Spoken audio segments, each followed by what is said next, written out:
It's fair to say leaving the surface of a planet is not something you do in a rush. Good luck, Tim! Fantastic. Really good, we're ready. So Tim's morning was one of checks and double checks. But there was still time for a farewell to his family, an emotional time for all of them. In Chichester, Tim's hometown, the crowds gathered, and we were joined at the Science Museum by thousands of school children. Good luck, Tim! The tension was building. A second service tower separation.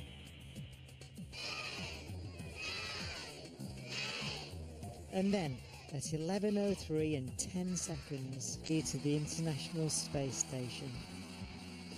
It was so exciting, and I wish I was there with Tim Peake. I'm so happy that he went to space safely, and I hope he has a good Christmas there. So the question is, what's happening? At any moment, if there was a problem on the station, they could race into the Soyuz, close the hatch, and bring it back to life and be ready to go. And as we're going to see later, there are a couple of Soyuz problems on the way to the docking. It's an exciting docking, actually. Yeah. So will that affect anything in terms of opening the hatch? Well, on what do we think we know is that they had some sort of thruster problem. We'll be waiting to hear once their technicians in Moscow have looked in great detail to see what exactly went wrong with the Soyuz. And they may have to just fly home in a degraded mode. They may change the software, or everything may be okay. We'll have a look. Oliver, cool it. Fly home in a degraded mode. Very relaxed as well, isn't it? We'll see. So who is Tim Peake and how did he become an astronaut? Later on the show, he'll be answering some of the questions you put to him before he blasted off. But first, here's a little bit more about him. Being an astronaut sounds cool, but living and working in a handful of sealed boxes for 6 months takes a unique mindset. To be an astronaut, firstly, you have to be passionate about what you're doing. You have to be able to get on very well with people in a multicultural environment and working in confined spaces. Tim was one of only 6 European hopefuls chosen from a field of 10,000 applicants. Sometimes you do just need to pinch yourself and remind yourself that it's going to happen. I'm just going to try and enjoy every moment of it. But just experiencing the launch, the re-entry, and living and working in space, it's going to be a wonderful feeling. Now, as we saw, it only takes about 9 minutes to get into orbit. But then the tricky part begins.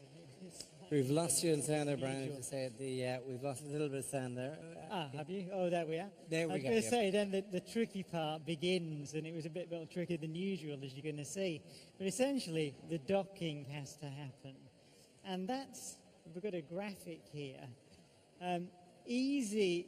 But so what it looks like to you is that you're rising up, and then when you're higher, now suddenly your orbit is bigger, so you fall back. So it's a really counterintuitive thing, and you have to anticipate the problems, and it requires a bunch of practice to get good at it. It makes it all the more remarkable to see what we're going to see in a moment, which is Yuri taking the controls and flying it in manually. Yeah. I mean, you say it's counterintuitive, it's difficult to do, and that is with all the computers working. That's not what we got today, because at 5 o'clock this afternoon, we started seeing these stunning images from the International Space Station looking down as Tim's Soyuz spacecraft was approaching it. You can see it there getting larger and larger.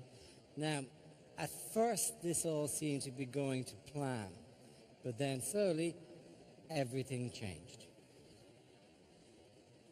It's now 16 minutes past 5 and the ISS is directly over London. Perfect. Maneuver is taking place. That's nice to hear. but you can see the thrusters firing as the vehicle is making all the final final corrections as it closes in. Now it seems to be backing away. It is. It's backing away. It's backing away. So it's gone. Okay, And that turned out to be they've a actually bad got, omen. there's been an abort. This says here avaria, which means emergency, and the large engines are firing to back it away. Look at all the thrusting. Yeah. So the vehicle, for whatever reason, has decided there's a problem, and it's backing away, and now they're going to have to solve the problem. Figure out what caused it, and then decide to give it to Yuri to take it in and dock it manually. So is that relatively routine? We don't know yet what's caused that. It maybe happens 10 or 20% of the time that we have to do a manual docking. For whatever reason, it could have been a thruster failed out of many of the little thrusters. It could have been one of the antenna gave some spurious information. Could have been a lot of things. They may let the computer try it again, or they may say, Yuri, let's bring it in manually and dock it, or we may have to wait a day. If you read here, it says Rud Rodaka. That means that Yuri has activated his manual controls. So he started coming back in again now, so he's flying Well, in. he's punched it up to 0.5 meter a second closure. There he goes. He's backed away again, I think. Well, he's got to get himself solved on axis, and right now he's well off axis. So he's probably backing away again now. Yeah, there we go. 37, 38. And Yuri may be to the point where he has to do the whole thing manually, in which case Tim Copra and Tim Peake will Tim will be holding the book open. Tim Peake will, with all of the, if this is this big, how far away is it? All completely manual kind of activities. This is why you need pilots, isn't it? This is why you need... Crossover Mumbai, they're closing into dock. You see the speed of the space station, actually, because only about 15 minutes ago we were over London. Yeah. So... In another 10 minutes, we'll be over Perth. 3.5 squares on the monitor, and the crosshairs have been aligned. Docking. They've got to go for docking. Bobby, standing by for Blondat. Blondat has been... We did. We got to pretty similar circumstances where we got to a certain distance away, and our automated system started giving us bad information. So we actually had to take over and just use a wristwatch and a handwritten piece of paper and kind of just my thumb to look at what part of the space station was a certain length and just eyeball it all the way in to try and bring it in and dock Space Shuttle Atlantis to Mir. I think we've got the images, the video of you doing that. So We're just closing over the last meter. There's Mir on the left and the docking system on the right. So you did that with your thumb, so you know how big your thumb is that basically it? So That's exactly right. I went, well, I know from this camera that's 1 meter, that's 5 meters, and I just guesstimated it. And this is just us there at the moment. It looks dramatic to the outsider, but you kept saying, no, you already did that yesterday. You did it the day before. Yeah, He's used to it. They've been in quarantine for 2 weeks. They have a simulator in quarantine, a simple one, but enough that the instructors can give them malfunctions and they can make sure that their skills are as fresh as they could possibly be. And that was the right thing to happen today. Yeah. Still a very, very dramatic, and if it's dramatic for us, we can... As the toasts have been going, not me, I hasten to add. I should point out we're no longer in the Cosmodrome. We're about half an hour away now, actually in Baikonur town. We're in a big sort of municipal hall now where everybody has come. All the friends and family of the astronauts have gathered, ready for the opening of the hatch, which will be very, very soon indeed. If you just, Nigel, swing the camera around, you might get a little look of everybody up there. And I'm going to be I'm going to be interviewing and talking to some of those people a little bit later on. Yes, so nervous moments, I suppose, for them, because we're still waiting for the big moment when the hatch will open. We'll hopefully have that for you before the end of the programme, and we'll see Tim in his new home on the International Space Station. Right now, he'll be floating around in the Soyuz, trying to get used to that sensation. I'm going to ask the audience here, how many of you, hand on heart, envy Tim? One would like to do what Tim is doing now, would like to maybe go into space at some stage. Raise your hand if you've ever held the dream of being... And most people here, I think most of us have. You still want to go back out and do more of this, which is the mad thing. Yeah. Let's see how many of you would raise your hands after you've seen this.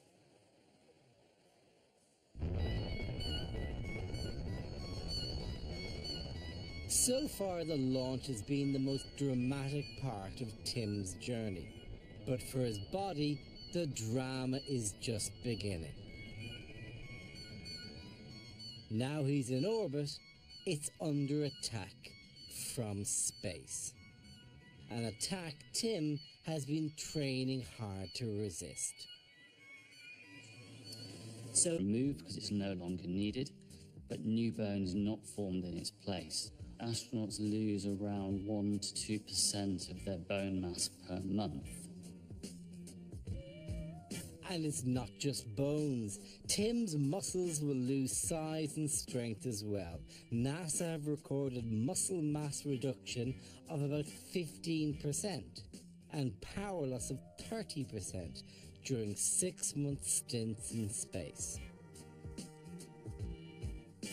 Without exercise, this could be as much as 20% of mass, body fluid, freed from the rigor of gravity, will also misbehave. Around 2 litres of it moves from the legs to the chest and head. Because of this, Tim may suffer the twin indignities of acquiring a puffy face and skinny legs.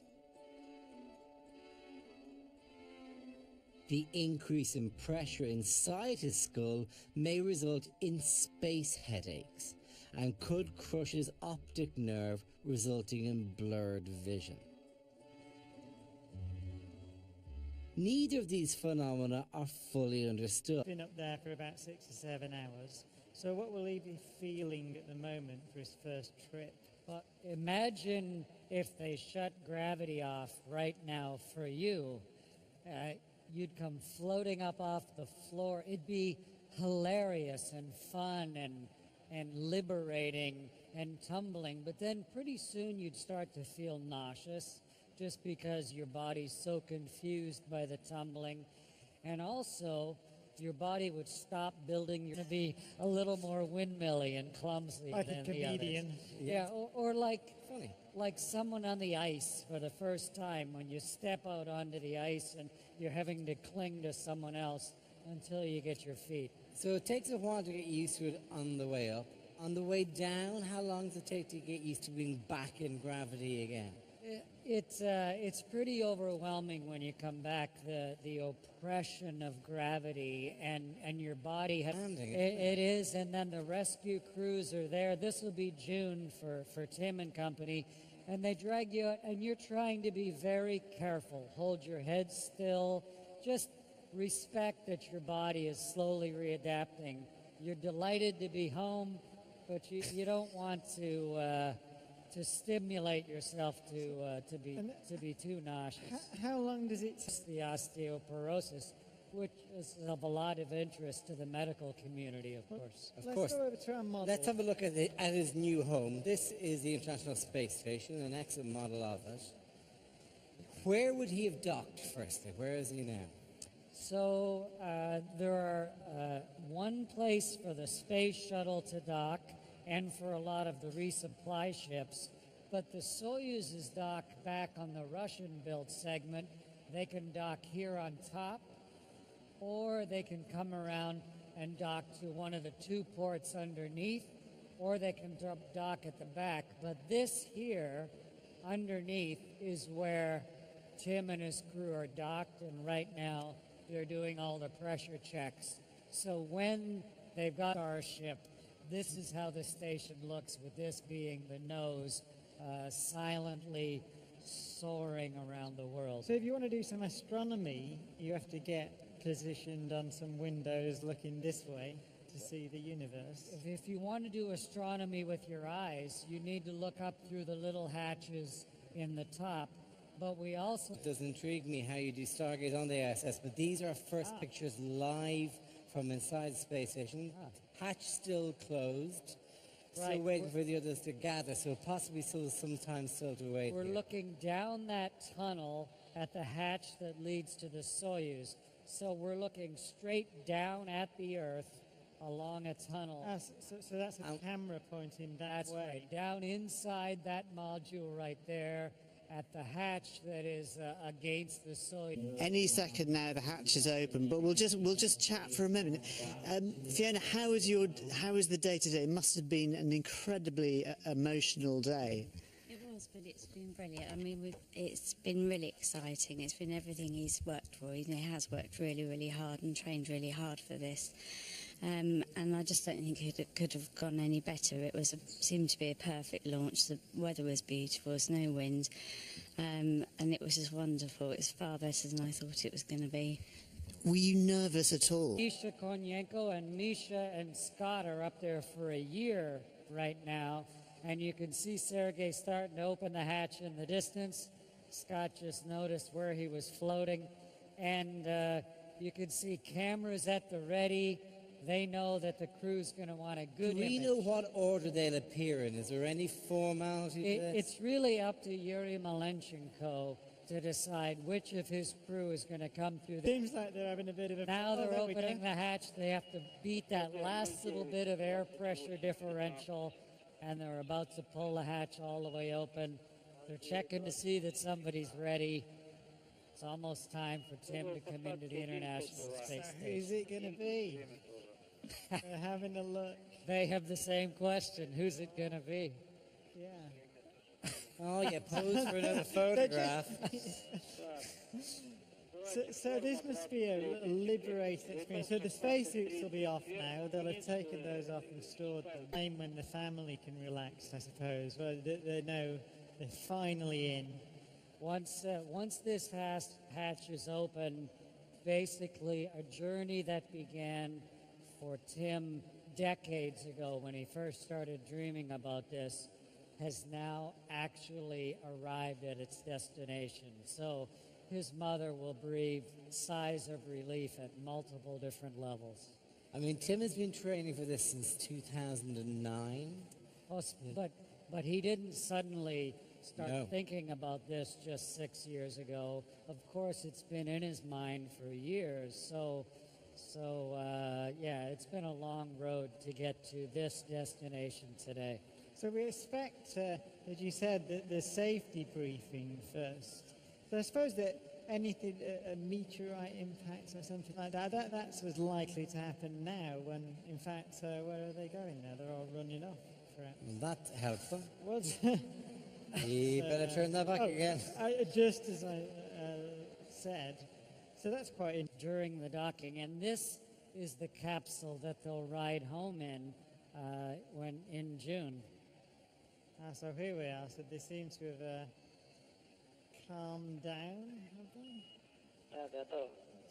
Sort of They're making calls right now. 202.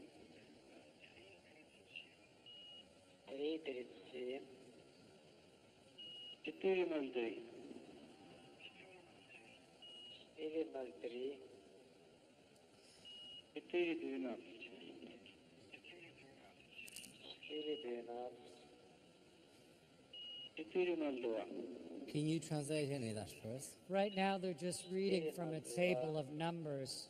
So they may be just giving data from the Soyuz down to mission control. We know that for the launch takes place in Kazakhstan and it's Russian mission control, so the language of the launch is Russian. Is the language of the International Space Station Russian as well? The official language is English, but suddenly declaring that the language of English doesn't make everybody bilingual, No. especially the people on the ground. So we always work in a mixture. The Soyuz is a Russian ship. It flies in Russian. The shuttle was an American ship. It flew in English. The station is mostly English, but it's very much multilingual also. And what time zone does it observe? It's a compromise between Moscow and Houston because of all the people that work shift work and mission control. So is it Greenwich Mean Time? So they settled on Greenwich time. And one robotic arm to put together the most expensive single object ever built. So what does $100 billion get? 14 modules containing 3 laboratories,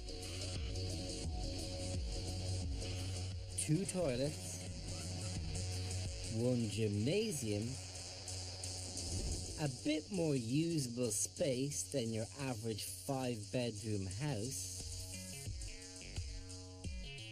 and 1 incredible view.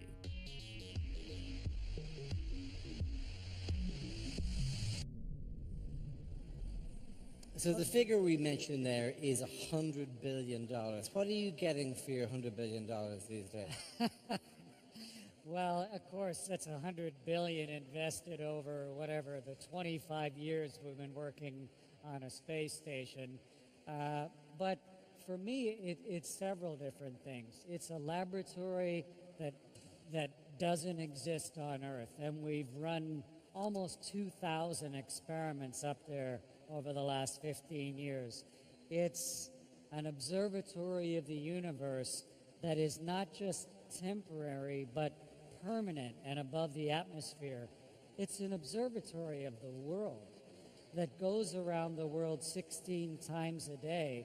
And if we're trying to understand changes to our planet, then that, of course, is a wonderful perspective. But it's also our first permanent step as a species away from the planet. It serves all different purpose in addition to being a pretty amazing symbol of cooperation. How important is the engineering, the fact that we've learnt to build such, I was going to say, so it's a prerequisite to hopefully in our lifetime we'll see an astronaut on Mars, I hope anyway. I hope so. I assume the station there is at least till 2024 and maybe 2028. I think we'll go from there to the moon just so that we still have the chance to come home in 3 days if we need be, and then eventually further. Now, obviously, we'll return to this the minute we see hatch doors opening. There's still some activity there, but very gingerly being addressed at the moment. Many of you have asked us how you could spot the space station if it's possible to see it, and it is actually surprisingly easy. Here's Stargazing's Professor Lucy Green, who's on the roof of the science machine, to tell you now. Thanks, Dara. Yes, I am up here with some interested members of the public and also one of Tim's former teachers. And I tell you, we are biting our fingernails waiting for this hatch to open. But the reason we're out here this evening is that after having watched the launch live earlier today, we were hoping to spot the space station go directly overhead a couple of hours ago. But unfortunately, the great British weather worked against us and we were clouded out. You can probably tell actually it's raining quite heavily now. But if you have clear skies where you are and you want to go out and spot the space station, it's very easy to do. All you need to do is find out when to go and look and where. And there are plenty of websites that can help you with that information. We'll come back. We will come back to Lucy at some stage later, but the hatch has started to be open here. Oh, there's a cheer going up in the Science Museum. Who is it? So we've opened the station hatch, but if you look through, you can still see the face of the Soyuz hatch. So we got one of the two doors open. What we're waiting on now is for Yuri to turn the same ratcheting mechanism on his side and then retract and stow the hatch safely out of the way, so that then the first of the Soyuz crew of Tim Peake's crew can come through and float into the space station. But that will mean that Yuri in the Soyuz, as the commander, has said, "I'm okay, open the hatch, let's go," and you open the space station hatch first. I think so. Perhaps the information they were trying to send down had to do something with the problems during docking. Before they shut the Soyuz down, they want to get all the data from the Soyuz systems so that they can troubleshoot what may have gone on with the thrusters. So that may have been what delayed them, but obviously they're very close now to the final step. Like we're right now, you could have 6, which it's going to be for the next several months, and it could be up to 9 depending how we do the crew swaps. But typically on board the spaceship, there's 2 toilets and 6 crew members, so it's a pretty good balance. Now, I'm just going to check. Do you want us to go back onto the Science Museum roof? Yes, okay. Back to you, Professor Lucy. Hello again. Yes, so now is a great time to be thinking about going and spotting the space station whilst Tim is there. And there are a variety of websites that you can use, and in fact they're all linked from the Stargazing page. Now, armed with that information, a few weeks ago I went out with a couple of families to watch the station flying over.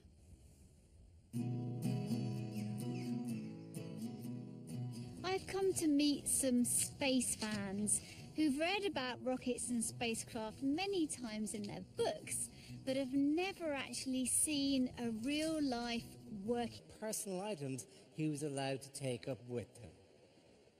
Hi B, we are allowed to take 1.5 kilograms with us on the Soyuz spacecraft, and also a very small bag that can go on one of the US resupply vehicles.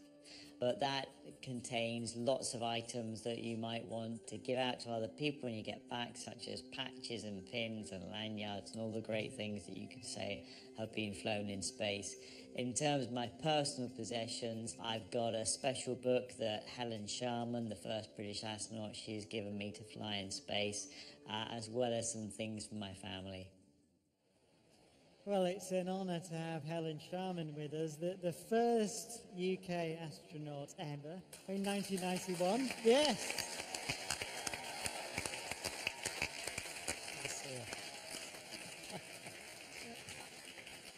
Helen, first of all, what's special about this book?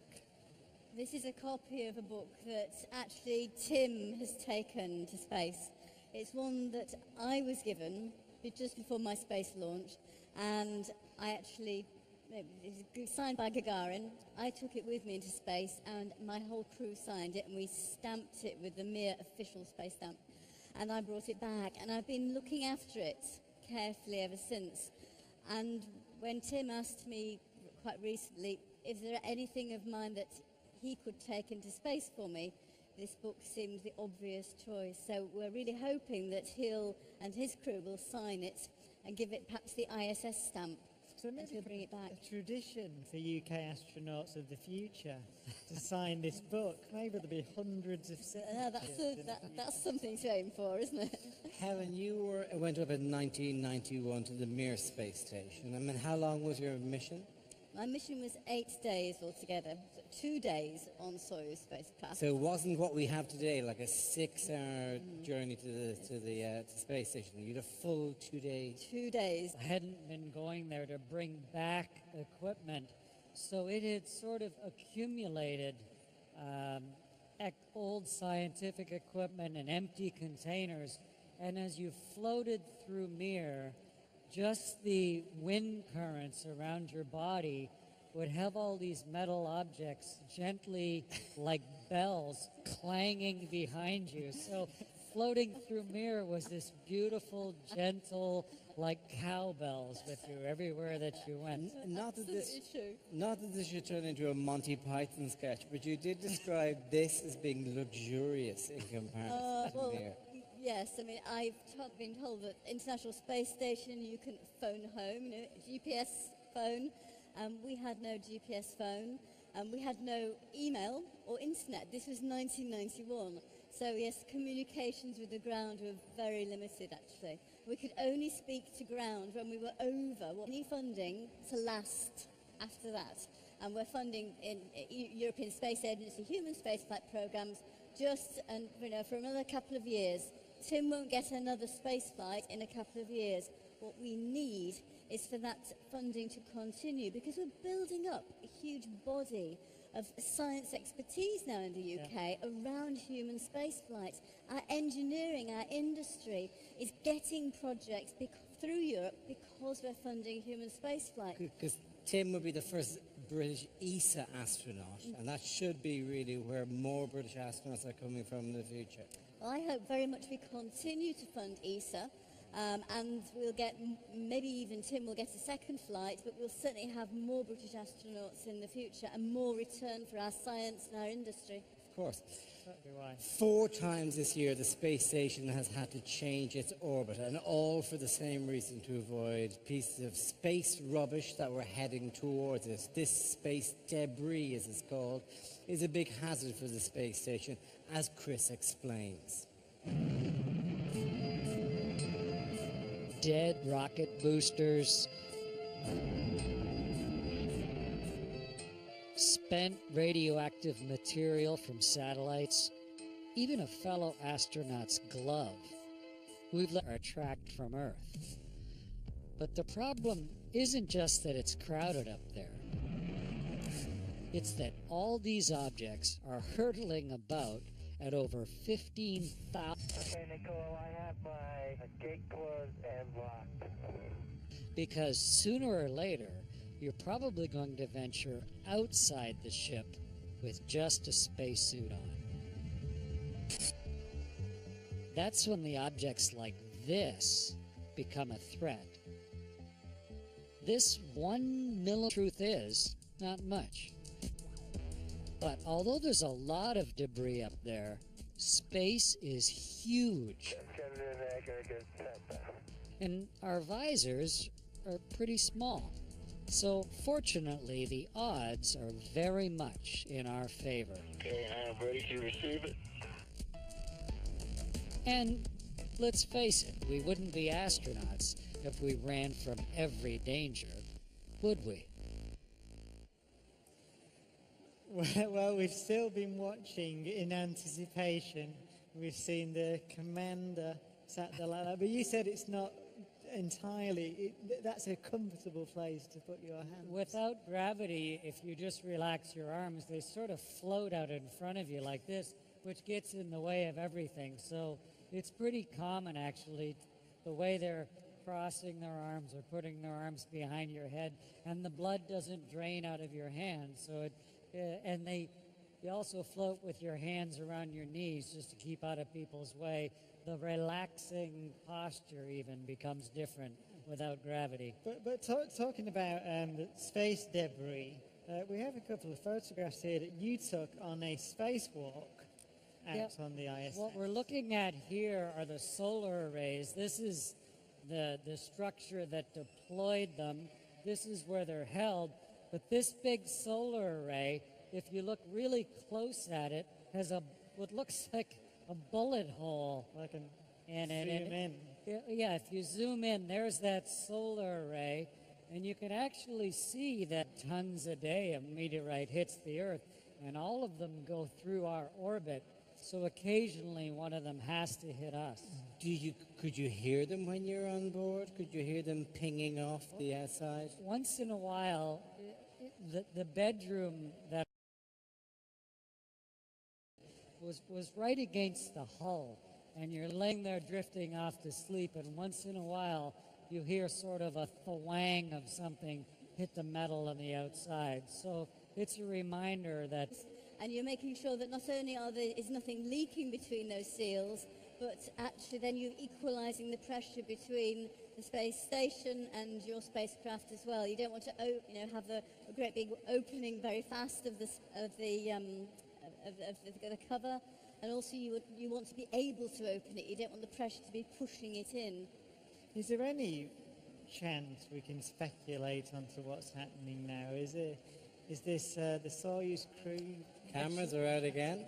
Somebody's lifted the camera again. That has to be a good sign. My best guess is that they wanted Yuri to get more data from the Soyuz before they shut it down, because they want to really diagnose and troubleshoot all of the problems they had during docking. But well, we'll see. It looks like maybe Scott Kelly thinks we're could getting move close. to one side. That would be helpful. Well, Scott thinks we're getting close, so we'll see. Yeah, the flash gun's going off. Is that the sign of somebody? Let's see if they move. Stargazing. Oh. Brit in space right now. Finally. Helen, this is a great moment, isn't it? What a guarantee. This is not a simple thing.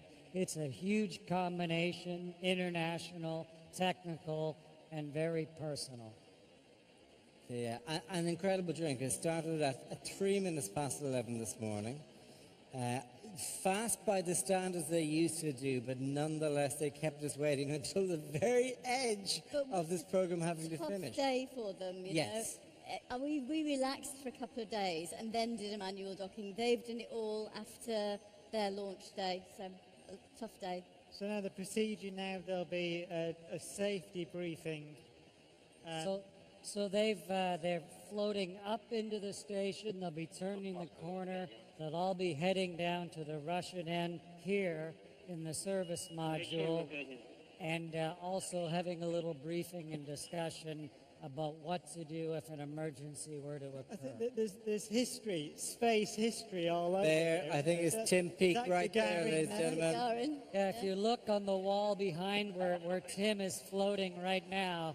Hello, Tim. Yes. There's Gagarin, there's Korolev, historic figures of the... We expect him to move quite gingerly. He seems in excellent form there. He looks great. He looks great. It's wonderful to see. Got to see how he's moving his head side to side, and that's Really quickly, we can stay in there for a little bit actually over our time, see if we can capture this phone call, so hopefully it won't disappear before we get to hear him say his first few words from the International Space Station. What's your feeling here, Chris? Does it look like they're about to talk? Yeah, I think they're hurrying it along. Scott's hurrying it along as the... What's going to be on next on BBC Two, but It'll be delayed. stay with us. So do we have any idea? Station, this is Houston. Are you ready for the event?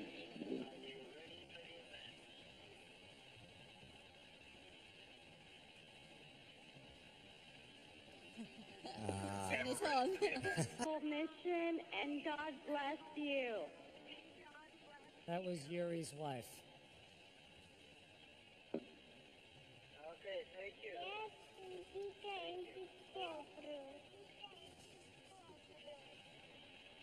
Congratulations, Yuri, and to all the rest of the crew. It was really beautiful to watch, and just have a really fantastic mission. They'll get an opportunity for more private chats later with their families. Yeah, as soon as they can, Hey, buddy. I just wanted to they'll say get that back, I'm really proud of you. settled in their quarters, It's and call their pretty families spectacular launch individually. today. Thanks, son. So glad you could watch it. So they're making us wait for Tim. Saving the best for last. Hi, Yuri. Hi, Tim. Hi, Tim. This is Jan Werner, the Director General of ESA.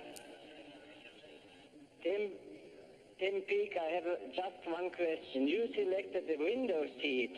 What did you see?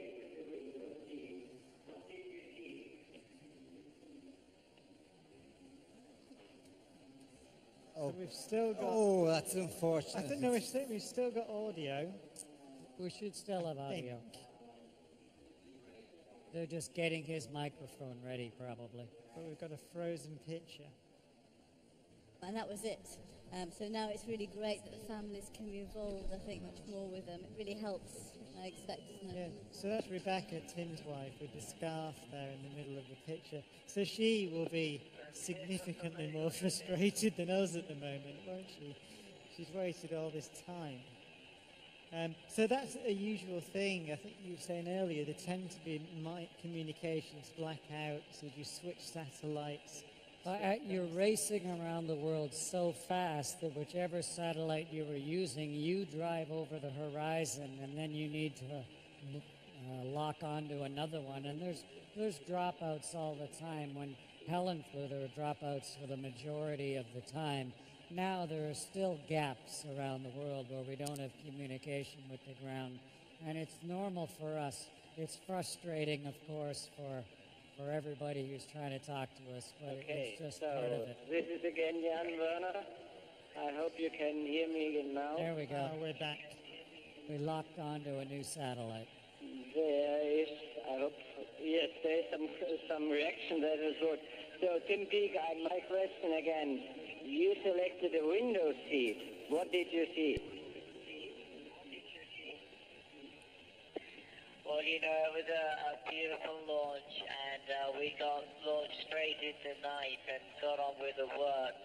But that first sunrise was absolutely spectacular, and we also got the benefit of a moonrise on the first orbit as well, which is beautiful to see.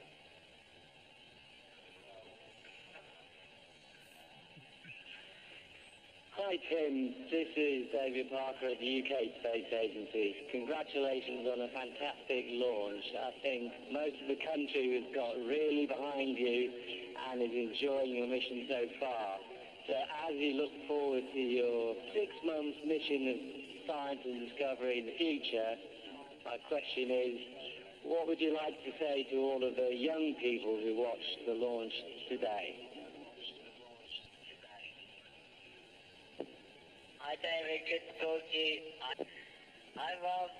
I think you would, hello Tim, I think you would call today a spectacular day in the office.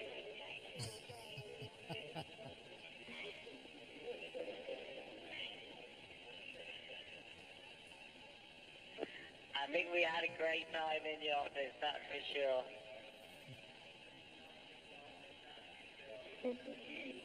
Everybody sends their love, and I hope you have a wonderful time.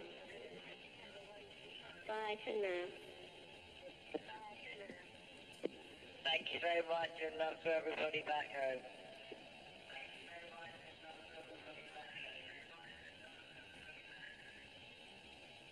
Hi Tim, it's Dad. I just want to know if your twin, Tim, enjoyed the little surprise you had for him on takeoff.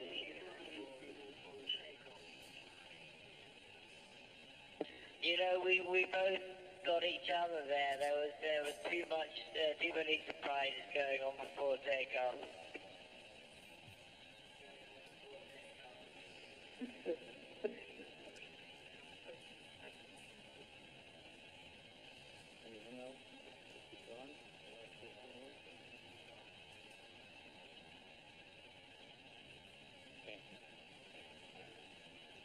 Well, crew, up on the International Space Station, we're going to wrap it up. You've had a long day already, but again, you all look great.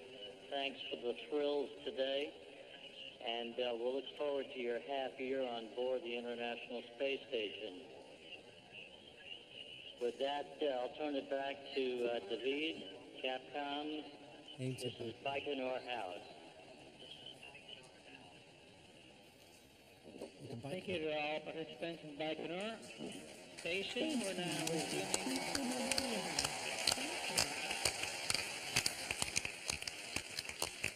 Tim Peake and his first words from the International Stargazing Live for 3 nights from the 12th of January Yes, we'll be chatting to Tim live from space and finding out what he's been getting up to in his first month on board. And we'll be putting a wannabe astronaut, John Bishop, through his paces. He'll be doing the same training in the same European Space Agency Centre where Tim learned the ropes. Yeah, we'll also have some incredible new images from Pluto and a rundown of some of the biggest things in the universe. For continuing coverage from the space station, switch over to our colleagues on BBC News now. But for everyone here, goodbye! Goodbye.